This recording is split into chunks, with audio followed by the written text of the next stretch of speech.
All week we've been talking about resolutions for the new year, and today we're going to talk about kicking that bad habit once and for all. And that habit we're talking about is smoking. Joining me this morning is respiratory therapist Kit Schiller. Good morning, Kit. Good morning. We all know somebody, whether it be in our family or a friend, that has a hard time with this habit. I mean, it's so addicting, it's so hard to stop. Talk about some of the tips that you have initially to start this process.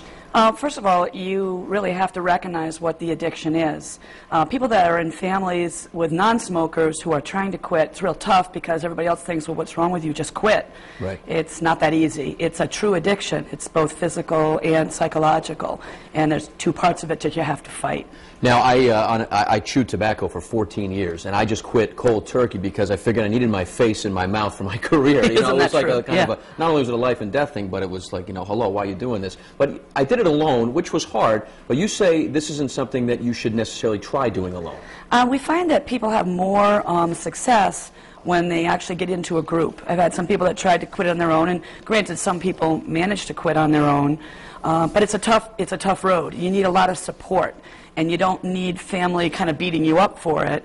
You need them to encourage you along the way. Yeah, that's right. I mean, we've tried, you know, taking the cigarettes, chopping them up, throwing them in the toilet, you know, adding up how much money. I mean, it's an expensive habit. It's like $3,000 a year, but sometimes the threatening tactics don't always work. They don't, actually. Sometimes people feel belligerent about that. Right. Yeah, because you're taking away something they like, and you're kind of beating them up for it. So our program kind of focuses on you changing your lifestyle and rewarding yourself for getting away from this habit. And one thing that I think people do that smoke, they ignore what cigarettes are actually doing to their bodies. Oh, they totally do. They're in complete denial. What are some of those things? I always tell my classes that none of you believe anything that's being told to you about what this is doing to you and how you're destroying your health.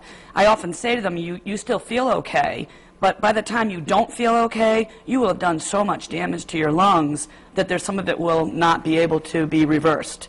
It's never too late to quit, though, because as you continue to smoke, you continue to make more damage. So the way to turn that around is to get a grip on what this is doing to you and how to get away from it. In our program, Freedom from Smoking, which is from the American Lung Association, we try to first identify why you smoke, when you smoke, how you smoke. You have to realize if you've been smoking for a while, you've been practicing that for a long time. Right.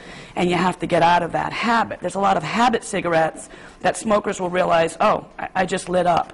So always my first task for them in my class is get the cigarettes inconvenient. They need to be out in your car, or they can't be sitting next to you because you're going to light it without even thinking about it. All right, great tips, Kit. Thanks so much for coming in this morning. We have much more information about quitting smoking on our website at foxprovidence.com.